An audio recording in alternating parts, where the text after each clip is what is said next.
लालची बुजुर्ग और जादुई मटका। एक छोटे से गांव में एक बुजुर्ग महिला रहती थी जो बहुत गरीब थी। उसका एक छोटा सा चाय का स्टॉल था जहां लोग चाय पीने आते थे। उसकी दुकान पर अक्सर साधु संत भी आते थे और बुजुर्ग महिला उन्हें मुफ्त में चाय पिलाती थी। वह यह मानती थी कि संतों की सेवा करना अच्छा काम है। एक दिन बुजुर्ग महिला बहुत उदास बैठी थी और रो रही थी। उसका चेहरा चिंता से भरा हुआ था क्योंकि वह सोच रही थी, इतने सालों से चाय बेचते बेचते भी मेरी गरीबी दूर क्यों नहीं होती। वह बहुत परेशान थी और सोच रही थी कि क्या वह हमेशा गरीब रहेगी। तभी एक साधु बाबा वहां आए। उन्होंने देखा और पूछा, अरे अम्मा, तुम क्यों रो रही हो?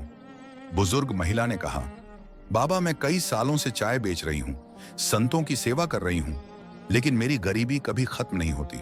क्या आप कुछ ऐसा कर सकते हो जिससे मेरी गरीबी दूर हो जाए? साधु बाबा, जो कि एक अघोरी थे, उन्होंने दया से उसकी तरफ देखा और उसे एक छोटा सा मटका दिया। वह बोले, यह मटका तुम्हारी गरीबी दूर कर देगा।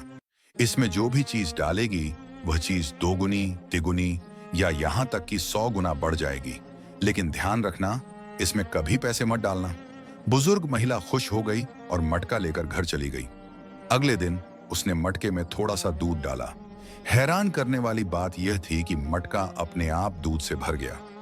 फिर उसने शक्कर डाली और मटका शक्कर से भर गया। जो भी चीज उसमें डालती, मटका उसी से भर जाता। यह देखकर वह बहुत खुश हुई और सोचने लगी, अब मेरी जिंदगी बदल जाएगी। लेकिन जैसे जैसे दिन बीतते गए, उसकी लालच बढ़ने लगी।